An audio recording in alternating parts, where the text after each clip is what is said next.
Iran से सबसे बड़ी खबर जिस पर ट्रंप और नेतन्याहू की नजर। ईरान को मिल गया एनएसए कमांडर जुल्कद्र। पूरा नाम ब्रिगेडियर जनरल मोहम्मद बाकर जुल्कद्र। कौन है जुल्कद्र? युद्ध खत्म करेगा मुस्तफा का नया कमांडर या फिर युद्ध भड़काएगा जनरल जुल्कद्र? ट्रंप और नेतन्याहू का खौफ।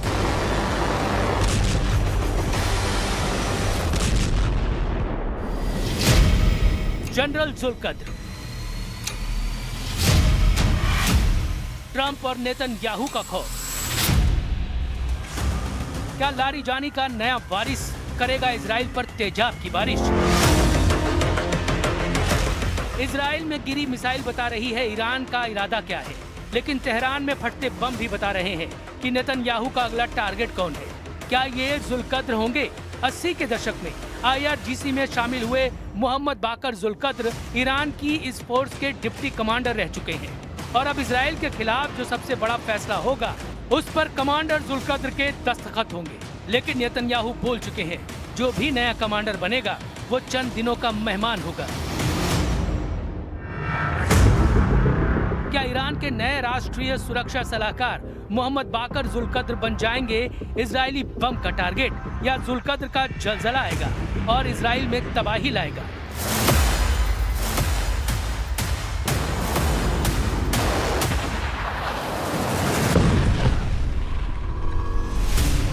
अगले 24 घंटे युद्ध में बहुत खतरनाक होने जा रहे हैं, इसलिए अपनी सीट की पेटी बांध लीजिए।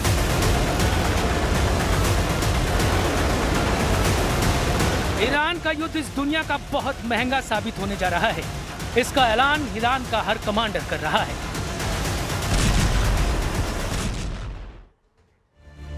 नमस्ते, आप देख रहे हैं साजिश। मैं हूं आपके साथ जसप्रीत कौर। ईरान ने अपना नया राष्ट्रीय सुरक्षा सलाहकार तो चुन लिया है, लेकिन जनरल जुल्कद्र को लेकर इजरायल को खतरा कितना बड़ा है, ये सबसे बड़ा सवाल है। वैसे ईरान ने आज सबसे पहला हमला करके बता दिया कि वो अगले 24 घंटे के अंदर क्या करने जा रहा है।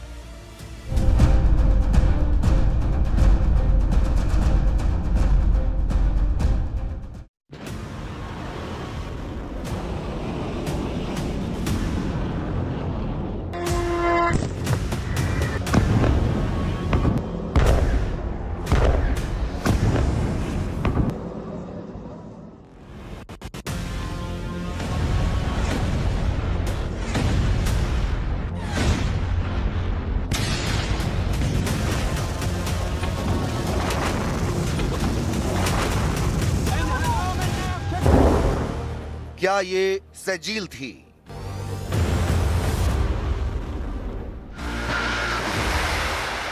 क्या ये ईमाद थी? क्या ये थी हज कासिम?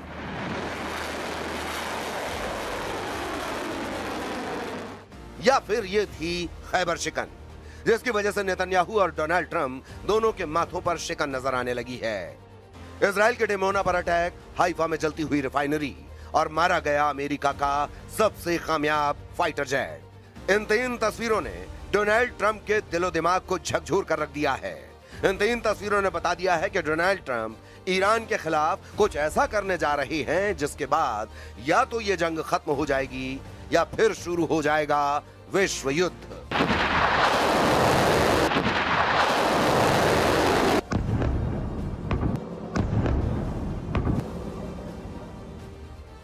डोनाल्ड ट्रंप ने बहुत साफ शब्दों में ईरान के सामने युद्ध खत्म करने के लिए विकल्प रख दिए हैं।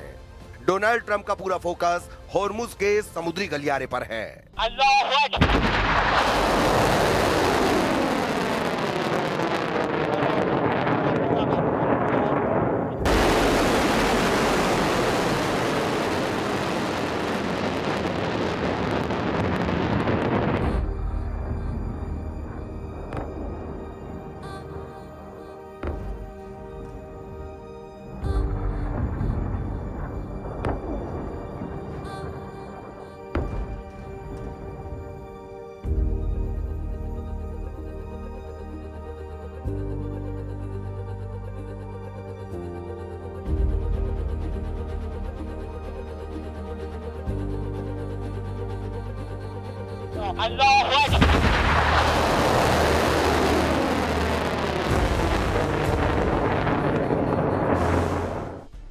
ईरान के मिसाइलों ने और हॉर्मुज में ईरान के पहरे ने डोनाल्ड ट्रंप और नेतन्याहू को सोचने पर मजबूर कर दिया है।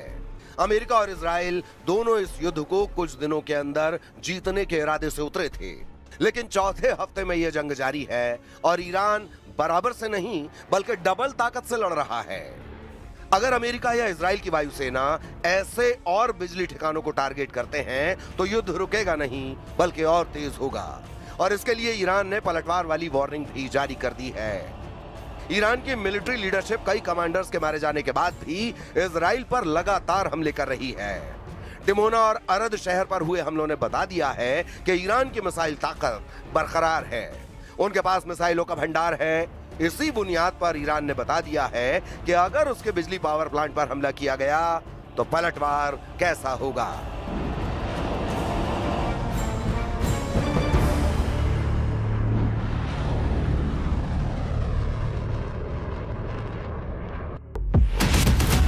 ईरान ने कहा है कि पूरे पश्चिम एशिया में अमेरिका और उससे जुड़े देशों के ऊर्जा केंद्रों और डिसैलिएशन प्लांट यानी खारे पानी को पीने लायक बनाने वाले वाटर ट्रीटमेंट प्लांट पर वो हमला करेगा। यानी अमेरिका अगर ईरान के बिजली ठिकानों पर वार करेगा तो ईरान का पलटवार इजराइल और खाड़ी देशों के बिजली ठिकानों और पानी साफ करने वाले वाटर ट्रीटमेंट प्लांट पर होगा।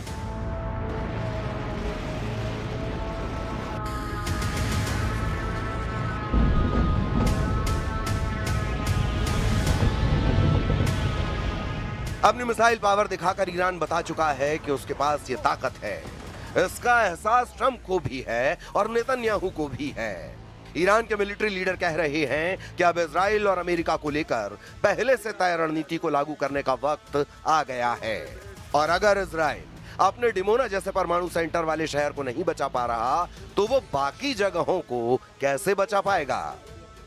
ईरान के टारगेट पर इजराइल के कौन कौन से वाटर प्लांट हैं, गौर से समझिएगा। भूमध्य सागर से लगे समुद्री किनारे पर इजराइल ने डिसैलिएशन प्लांट लगाए हैं जो खारे पानी को पीने लायक बनाते हैं। यहां से इजराइल अपने पानी की 85% जरूरत पूरी करता है। अगर ईरान ने इजराइल के इन ठिकानों को मिसाइलों से टारगेट किया तो क्या होगा, इसका अंदाजा लगाया जा सकता है। पूरा इजराइल पानी के लिए तरस जाएगा। ईरान की मिसाइलों के सटीक हमलों ने पूरे इजराइल को अलर्ट कर दिया है। ईरान की पलटवार वाली इस धमकी को हल्के में लेना नेतन्याहू और ट्रंप दोनों के लिए बहुत बड़ा जुआ साबित हो सकता है।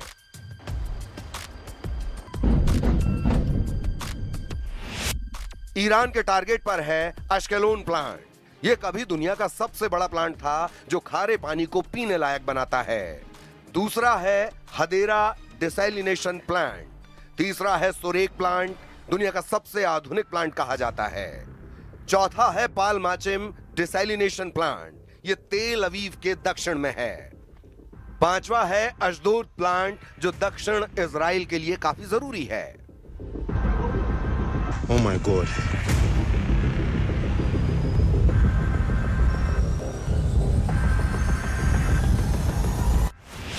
ये पांचों वाटर ट्रीटमेंट प्लांट इजराइल की लाइफलाइन है। ये प्लांट जब 10 लीटर को साफ करते हैं तो उसमें से 8 लीटर पानी पीने लायक बनता है। ये पानी खेती के लिए भी इस्तेमाल किया जाता है, इसीलिए ये प्लांट इजराइल की वाटर सिक्योरिटी की रीढ़ कहे जाते हैं। बिना इनके इजराइल के सामने प्यास का संकट खड़ा हो जाएगा, उसे पानी आयात करना पड़ेगा। इसीलिए ईरान के पलटवार रोकना अमेरिका और इजराइल को बहुत जरूरी होगा, लेकिन क्या वो इसमें कामयाब हो पाएंगे? क्योंकि यह बात तो तय है कि ईरान न होर्मुज को खोलने जा रहा है, और अगर ऐसा नहीं होगा तो डोनाल्ड ट्रंप ईरान के बिजली ठिकानों को बंकर बस्टर से जरूर उड़ा देंगे। अगर वो ऐसा करते हैं तो ये मान लीजिए कि ईरान पलटवार जरूर करेगा, उसे रोक पाना आसान नहीं होगा। इसका ट्रेलर ईरान ने डिमोना और अरद शहर में दिखा दिया है। वहीं अमेरिका और इजराइल की जो वायुसेना अब तक ईरान के आसमान पर राज कर रही थी, उसमें ईरान ने पहले F-35 और अब F-15 फाइटर जेट को मारकर बता दिया है कि उसका एयर डिफेंस खत्म नहीं हुआ, ना ही कमजोर पड़ा है। ईरान अब अमेरिका के फाइटर जेट्स को आराम से निशाना बना रहा है। ईरान ने अमेरिका के स्टेल्थ फाइटर जेट F-35 को भी मारने का दावा किया है। यानी ईरान के आसमान में अब अमेरिका की वायुसेना सुरक्षित नहीं रही। ईरान के खिलाफ अमेरिका और इजराइल का युद्ध अगले 24 घंटे में किसी तरफ भी पलट सकता है, क्योंकि ट्रंप की धमकी और साथ में ईरान के पलटवार वाले गेम के बीच एक नए खतरे का अलर्ट भी है। अमेरिकी मीडिया में खबर है कि इजराइल ने अमेरिका को बताया है कि अब ईरान की मिसाइलों को रोकना मुश्किल है, क्योंकि उसकी बैलिस्टिक मिसाइल इंटरसेप्टर खत्म होने जा रही हैं। मीडिया में यह खबर अमेरिकी अधिकारियों के हवाले से छापी गई है।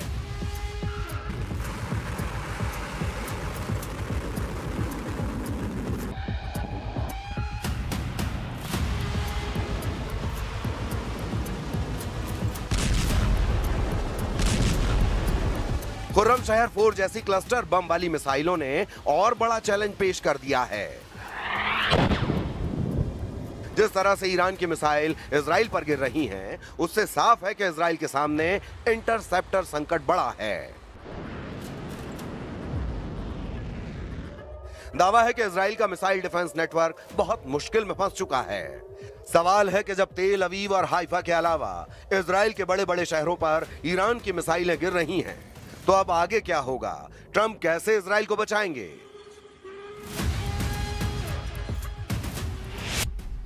रिपोर्ट में दावा किया गया कि इजराइल के मिसाइल संकट के बारे में पेंटागन को पहले से पता था, फिर भी ईरान के खिलाफ युद्ध की शुरुआत की गई। क्या इसके मायने ये हैं कि नेतन्याहू खुद तो फंसे ही, उन्होंने ट्रंप को भी बुरा फंसा दिया है? अब इजराइल को बचाने की पूरी जिम्मेदारी अमेरिका की है और इसीलिए दक्षिण कोरिया से थर्ड सिस्टम मंगाया गया है।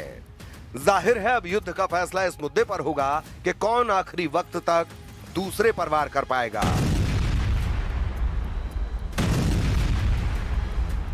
इसीलिए इजराइल का इंटरसेप्टर संकट नेतन्याहू और ट्रंप के गले में हार का फंदा डाल सकता है।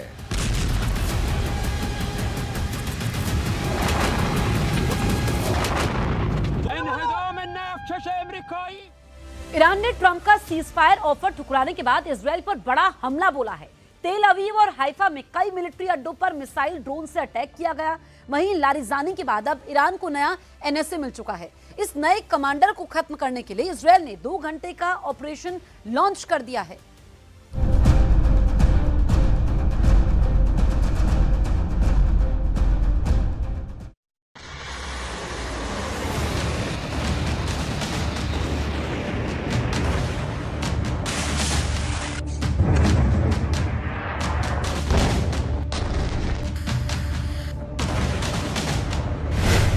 ईरान ने ऑपरेशन ट्रू प्रॉमिस 4 का विस्फोटक 79वां राउंड शुरू किया है। ईरान के टारगेट तेल अवीव के साथ अमेरिकी सैन्य ठिकानों का सफाया है।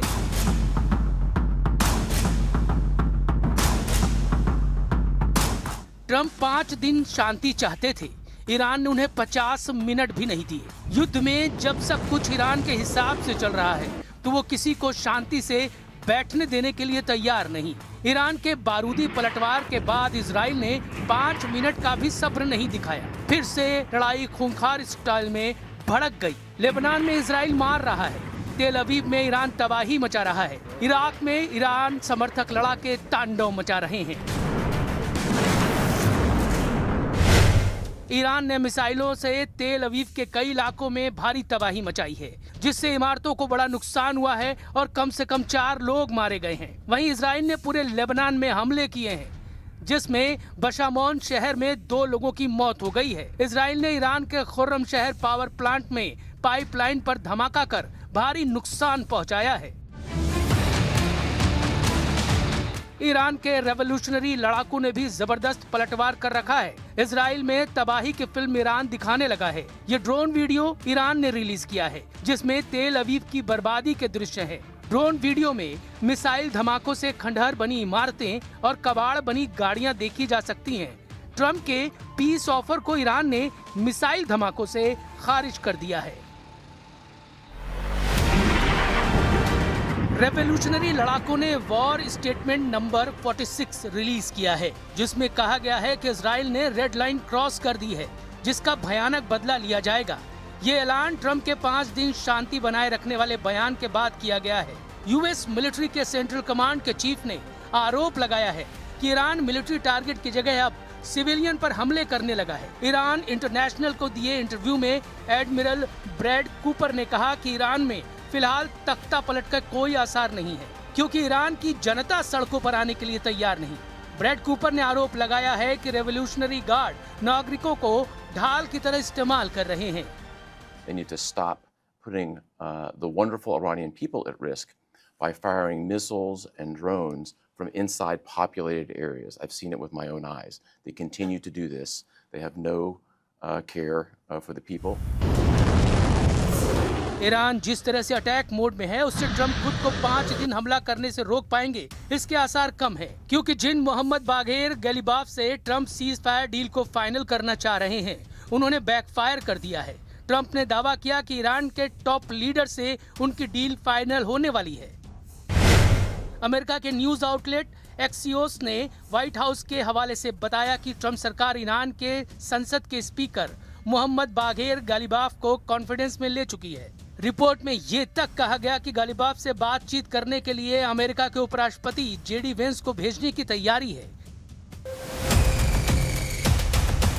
खबर है कि ट्रंप ने रेवोल्यूशनरी गार्ड के पूर्व लड़ाका को ईरान का नया सुप्रीम लीडर बनाने का ऑफर तक दिया है। ट्रंप दावा कर रहे हैं कि वो ईरान के सबसे इज्जतदार लीडर से डील कर रहे हैं।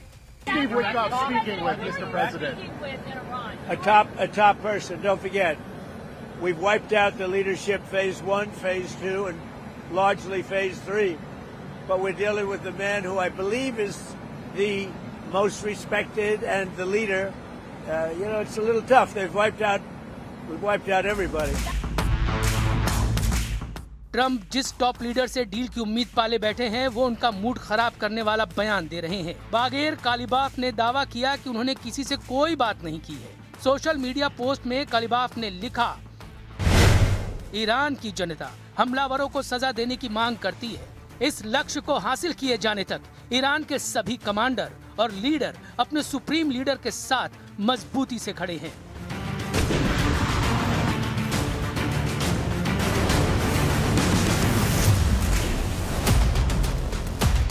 ईरान ने कालिबाफ पर किए ट्रंप के दावों को फेक न्यूज कहा है। अब सच कौन बोल रहा है, कौन झूठ, ये तो पता नहीं, लेकिन कालिबाफ ईरान में बड़ा नाम है। वो कभी अली खamenei के खास थे, लेकिन उनकी महत्वाकांक्षा किसी से छिपी नहीं है। ईरान के सबसे कट्टर लीडर की पहचान रखने वाले बागेर कालिबाफ फिलहाल ईरान की संसद के स्पीकर हैं। उन्होंने अपना करियर इस्लामिक रेवोल्यूशनरी गार्ड के सैनिक बनने से शुरू किया था। सैनिक से प्रमोट होकर वो IRGC में जनरल के ओहदे तक पहुंचे। सेना से रिटायरमेंट के बाद कालिबाफ ने तेहरान के मेयर का चुनाव जीता। इसके बाद वो 2 बार राष्ट्रपति पद का चुनाव लड़ चुके हैं। 2013 में बागेर कालिबाफ हसन रूहानी से प्रेसिडेंट इलेक्शन में हारे। फिर 2024 के राष्ट्रपति चुनाव में उन्हें मसूद पेजेश्कियन ने शिकस्त दी। शायद यही वजह है कि कालिबाफ की हसरतों को सुपर पावर कैश करना चाहता है, लेकिन ट्रंप के युद्ध में ब्रेक लेने से ही इजराइल की हार की भविष्यवाणी शुरू कर दी गई है। इसलिए इजराइल इस मोड़ पर युद्ध से पीछे हटने को तैयार नहीं। उधर इजराइल के पूर्व एम्बेसडर एलन पिंकॉस ये कह रहे हैं कि ट्रंप इजराइल के धोखे से पीछे हटने पर मजबूर हुए हैं। कतर के न्यूज चैनल को दिए इंटरव्यू में एलन पिंकॉस ने कहा है, अगर ट्रंप ने नेतन्याहू के एतराज के बावजूद बातचीत के लिए जोर दिया है, तो ये संकेत है कि उन्हें इजराइल से इस बात पर धोखा मिला है कि जीत कितनी जल्दी और जबरदस्त होगी और सरकार बदलना कितना मुमकिन है। ट्रंप के सीज फायर ऐलान से इजराइल में भारी निराशा है। द यरूशलम पोस्ट की रिपोर्ट के मुताबिक इजराइल को उम्मीद है कि ईरान से ट्रंप की डील की उम्मीद न के बराबर है, क्योंकि दोनों के अहम का टकराव उन्हीं मुद्दों पर अटकेगा जिनसे युद्ध भड़का। इसी वजह से इजराइल हमलों की रफ्तार कम करने के लिए तैयार नहीं है। ट्रंप के रोकने के बाद भी इजराइल ने सभी फ्रंट एक्टिव कर रखे हैं। נעשה טעות קשה מאוד שתקף את ישראל בשליחות משטר הטרור האיראני, והוא משלם וישלם על כך מחיר כבד. ממשלת לבנון התחייבה לפרק את החיזבאללה מנשקו בדרום לבנון, בכל לבנון, ולא עשתה כלום. इजराइल का प्लान ईरान अच्छी तरह से जानता है, इसलिए अली लारिजानी की पोस्ट पर नया वॉर कमांडर चुन लिया गया है। ईरान की सुप्रीम नेशनल सिक्योरिटी काउंसिल के नए सचिव मोहम्मद बाक़िर ज़ुल्क़द्र बनाए गए हैं। ईरानी राष्ट्रपति के कम्युनिकेशन डिपार्टमेंट के अधिकारी ने सोशल मीडिया पर ज़ुल्क़द्र की तैनाती की जानकारी दी है। Bagher Zolghadr Islamic Revolutionary Guard Corps के कमांडर रह चुके हैं। 1989 की इस्लामिक क्रांति से पहले ज़ुल्क़द्र मंसूरन ग्रुप से जुड़े थे। ईरान के परमाणु और मिसाइल प्रोग्राम से जुड़े रहे ज़ुल्क़द्र पर यूएन ने प्रतिबंध लगा रखा है। ईरान की लीडरशिप को यकीन है कि वो लीड ले चुके हैं। खाड़ी देशों ने ट्रंप को क्लियर मैसेज दिया है कि युद्ध का अब एक एक दिन उन पर भारी पड़ रहा है। हॉर्मुज पर ईरान की नाकाबंदी खाड़ी मुल्कों की कंगाली की वजह बनने लगी है। अमेरिका को एहसास हो रहा है कि युद्ध उसके लिए हानिकारक है, लेकिन इजराइल का मकसद अभी पूरा नहीं हुआ है।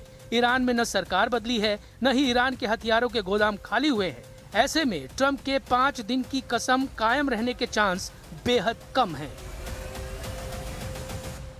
डोनाल्ड ट्रंप को पता है कि बैड न्यूज कहीं से भी आ सकती है, लेकिन क्या ईरान की सीक्रेट फोर्स अमेरिका में भी आकर हमला करेगी? ये खतरा उन्हें अब सताने लगा है। इसकी वजह है टेक्सास में एक रिफाइनरी में हुआ धमाका, जिसके बाद सबसे पहली उंगली ईरान पर उठी। आखिर क्या होने जा रहा है अगले 24 घंटे में जो ट्रंप को बेचैन कर सकता है?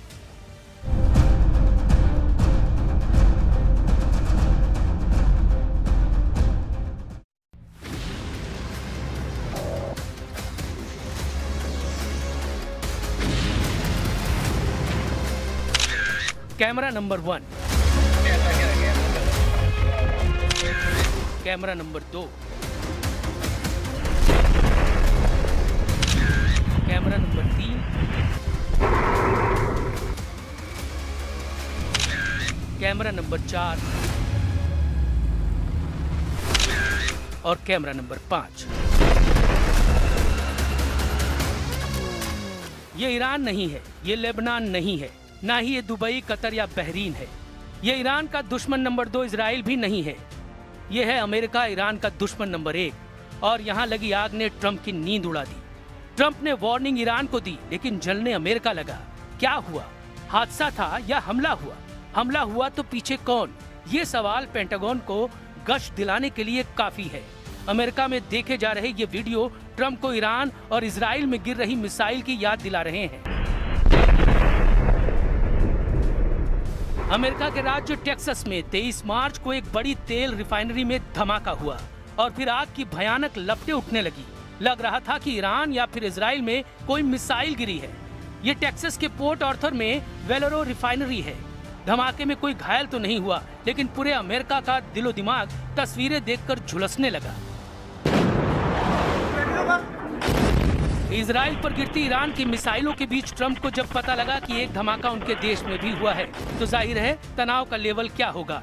क्योंकि अमेरिका का सबसे बड़ा डर तो यही है कि जो युद्ध हजारों किलोमीटर दूर चल रहा है, उसकी चिंगारी उनके जमीन तक नहीं पहुंचनी चाहिए। ऐसे में अमेरिका के वेलेरो रिफाइनरी में हुआ क्या?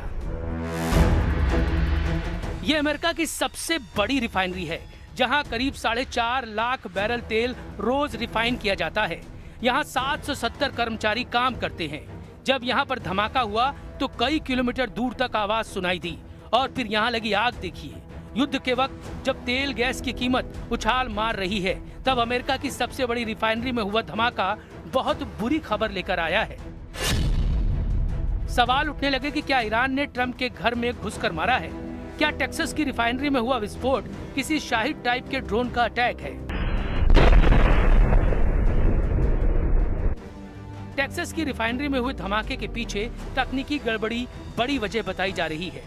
इंडस्ट्रियल हीटर में खराबी से लेकर डीजल प्रोसेसिंग यूनिट में आग लगना, ये तमाम वजहें इसके बारे में बताई जा रही हैं। लेकिन जब तक ये तस्वीरें ट्रंप के सामने रहीं, उनके तनाव का मीटर रिकॉर्ड तोड़ रहा था।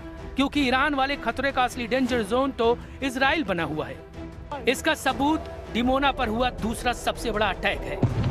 वो ईरान की मिसाइल कैसे आई और कैसे इजराइल की एयर डिफेंस मिसाइल को चकमा देकर अपने टारगेट पर जाकर फटी। ये वीडियो बता रहा है कि इजराइल के लिए अब ईरान को रोकना मुश्किल हो रहा है। ईरान की मिसाइल जहां चाह वहां राह बनाकर इजराइल पर फट रही है।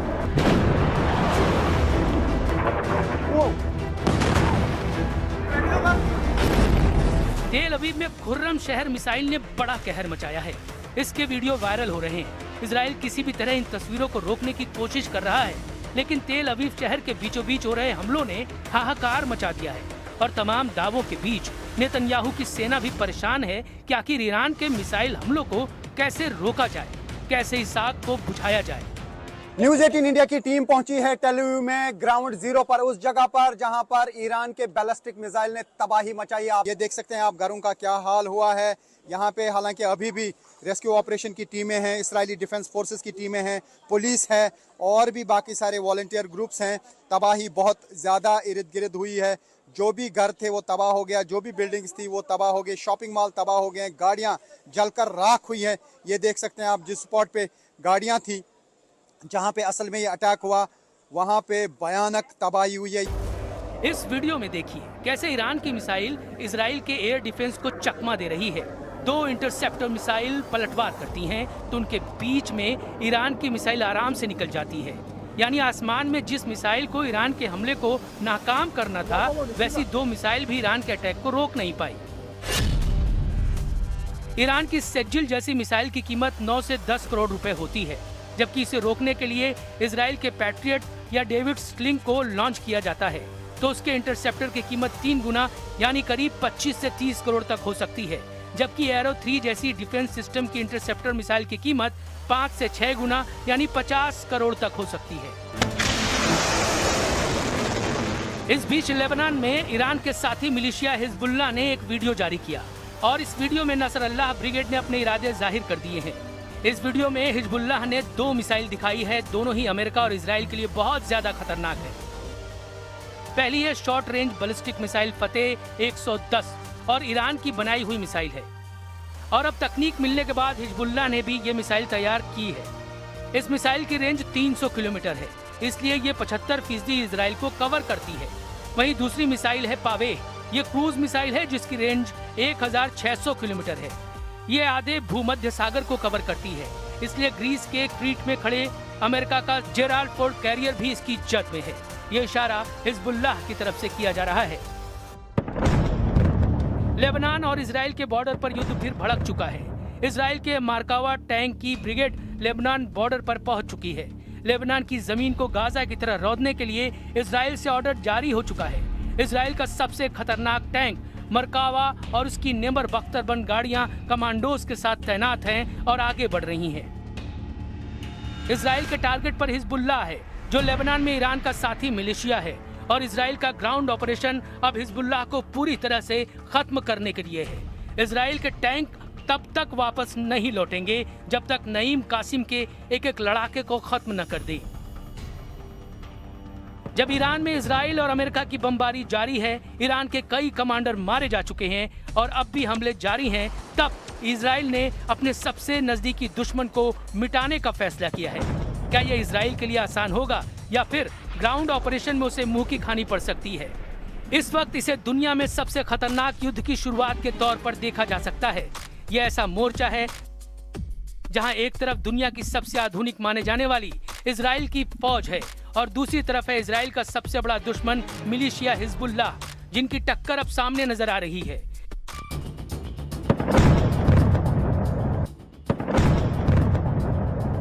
इजराइल की सेना ने ये वीडियो जारी किया है। दक्षिण लेबनान में ऑपरेशन में आगे क्या होने वाला है, इसे उसका ट्रेलर समझ लीजिए। इजराइल की सेना रात में ऑपरेशन कर रही है, बॉर्डर के पास हिजबुल्लाह के ठिकानों का पता लगा रही है। במהלך היום הרמטכ"ל ביקר בפיקוד צפון ואישר את התוכניות להמשך הפעולה בלבנון. כפי שאמר הרמטכ"ל, ההדף של הפגיעה והחלשת המשטר באיראן מורגש גם במערכה מול חיזבאללה. ביממה האחרונה, כוחות אוגדה 91 החלו בפעילות קרקעית ביעדים מרכזיים בדרום לבנון, כחלק מחיזוק ההגנה על יישובי הצפון. הכוחות משמידים תשתיות טרור ומחסלים מחבלים. अपने पूर्व चीफ हसन नसरअल्लाह के दौर से ही हिजबुल्लाह ने बॉर्डर वाले इलाकों में इजराइल के खिलाफ टारगेट सेट किए हुए हैं। इजराइल से लंबी टक्कर और हथियारों के गोदामों पर हुए हमलों के बावजूद हिजबुल्लाह की रॉकेट फोर्स बरकरार है। उसकी तरफ से 10,000 रॉकेट वाली सुनामी किसी भी वक्त लॉन्च की जा सकती है। लेबनान और इजराइल के बीच ताजा हमलों के बाद आमने सामने की बड़ी जंग शुरू हो चुकी है। हिजबुल्लाह के टारगेट पर अब इजराइल के ऐसे मिलिट्री बेस हैं जिसकी नेतन्याहू को उम्मीद भी नहीं थी।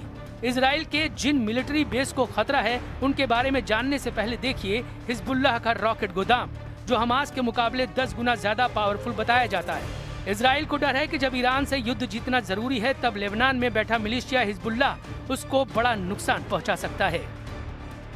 हिजबुल्लाह के लिए राजधानी तेल अवीव सबसे बड़ा टारगेट है। इसके अलावा हाइफा का बंदरगाह खतरे में है। अशदोद और अश्केलान भी हिजबुल्लाह की रेंज में है। बीर शेबा शहर को भी हिजबुल्लाह अपने रॉकेट रेंज में कवर करता है। इजराइल के लिए हिजबुल्लाह बड़ी चुनौती है। उसके हथियार छीनने की सभी कोशिशें नाकाम हुई हैं। ये इजराइल की डिमांड भी है और अमेरिका की भी। लेकिन बेरूत में धमाकों से घिर चुके हिजबुल्लाह ने फिर से इजराइल पर पलटवार शुरू कर दिया है। हिजबुल्लाह ने बार बार कहा कि उनसे उनके हथियार कोई नहीं छीन सकता। फिलहाल समीकरण ये है कि हिजबुल्लाह एक मिलिशिया है, जबकि इजराइल के पास भारी भरकम और बहुत ही आधुनिक फौज है। और ईरान के साथ साथ अब इजराइल लेबनान का बॉर्डर भी नेतन्याहू के लिए बहुत खतरनाक वॉर जोन बन चुका है।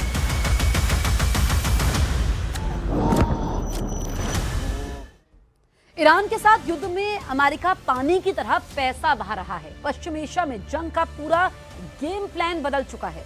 शीर्ष नेतृत्व के खात्मे के बावजूद ईरान जंग में घुटने टेकने को राजी नहीं और ना ही इजराइल पीछे हटने को तैयार है। अरबों रुपए के नुकसान के बाद ट्रंप फिलहाल नरमी बरत रहे हैं, लेकिन नेतन्याहू इस युद्ध को अंतिम अंजाम तक ले जाने की कसम खा चुके हैं। एक रिपोर्ट आपको दिखाते हैं। जब इजराइल चाहेगा तब रुकेगी जंग। नेतन्याहू की जिद में फंस गए हैं ट्रंप। नेतन्याहू से दोस्ती मजबूती या मजबूरी? ट्रंप के लिए युद्ध रोकना क्यों है जरूरी?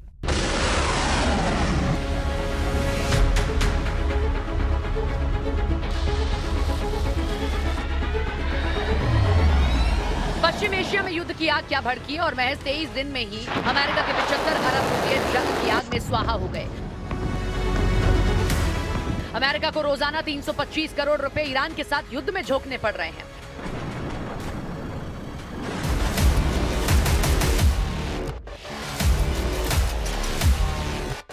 अब नौबत ये आ गई है कि चंद दिनों में ही दुनिया के सबसे शक्तिशाली देश की ताकतवर सेना को फंडिंग की जरूरत महसूस होने लगी है। ईरान के साथ युद्ध जारी रखने के लिए अमेरिकी कांग्रेस से रक्षा विभाग ने 200 अरब डॉलर की अतिरिक्त फंडिंग की डिमांड की है, जिसे अमेरिकी कांग्रेस का बजट ऑफिस कोरोना काल के बाद अब तक की सबसे बड़ी डिमांड बता रहा है। और स्ट्रेट पर शिकंजा कसने के लिए ईरान को मत देने के लिए अमेरिका की लड़ाई हवाई हमले और नौसैनिक मिसाइलों पर निर्भर है। अमेरिका वार कर रहा है तो ईरान पलटवार कर रहा है। जितनी तबाही ईरान में हुई है उतनी ही नुकसान अमेरिका को भी सहना पड़ रहा है। जॉर्डन में अमेरिकी एयरबेस पर हमले में 4,550 करोड़ के थाड़ का रडार तबाह हो चुका है। पश्चिम एशिया में अमेरिकी बेस पर हमले में करीब 3,000 करोड़ रुपए का नुकसान हो चुका है। एक टॉम हॉक मिसाइल की कीमत करीब 32 करोड़ रुपए है और अमेरिका करीब 6 दिन में 300 टॉम हॉक मिसाइल फायर करने में 9,600 करोड़ रुपए फूंक चुका है। इंफ्रास्ट्रक्चर का तबाही के साथ साथ अमेरिका अब तक अपने 13 सैनिकों को भी खो चुका है। ये आंकड़े बताते हैं कि ईरान के हमलों का मुख्य निशाना अमेरिका के महंगे सैन्य सिस्टम रहे हैं। खास तौर पर रडार और सैटेलाइट कम्युनिकेशन सिस्टम को ईरान ने ज्यादा टारगेट किया। यही वजह है कि युद्ध में पूरी ताकत झोंक चुके ट्रंप के सामने अब धर्म संकट की स्थिति पैदा हो गई है। कभी ईरान को अल्टीमेटम दे रहे तो कभी जुबान को नरमी, लेकिन ट्रंप की रियायत रास नहीं आ रही है। उनके ही दोस्त नेतन्याहू को जो ये कह रहे हैं कि ईरान पर हमले रुकने नहीं चाहिए, पश्चिम एशिया में धधक रही युद्ध की आग ईरान और लेबनान की बर्बादी के साथ ही ठंडी पड़ेगी। מוקדם יותר היום שוחחתי עם ידידנו הנשיא טראמפ. הנשיא טראמפ מאמין שיש סיכוי למנף את ההישגים הכבירים של צה"ל וצבא ארצות הברית כדי לממש את יעדי המלחמה בהסכם, הסכם שישמור על האינטרסים החיוניים שלנו. במקביל, אנחנו ממשיכים לתקוף גם באיראן וגם בלבנון. אנחנו קודשים את תוכנית הטילים ותוכנית הגרעין עד דק. ऐसा लग रहा है कि ईरान का युद्ध नेतन्याहू की जिद बन गई है और ट्रंप के गले की फांस, क्योंकि अमेरिका पर खर्च का बोझ दिन पर दिन बढ़ता जा रहा है।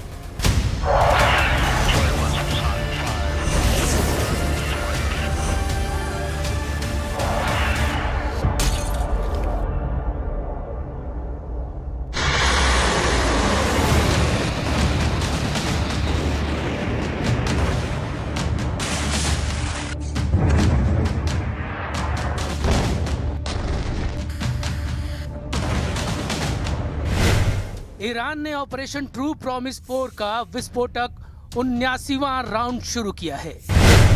ईरान के टारगेट तेल अवीव के साथ अमेरिकी सैन्य ठिकानों का सफाया है।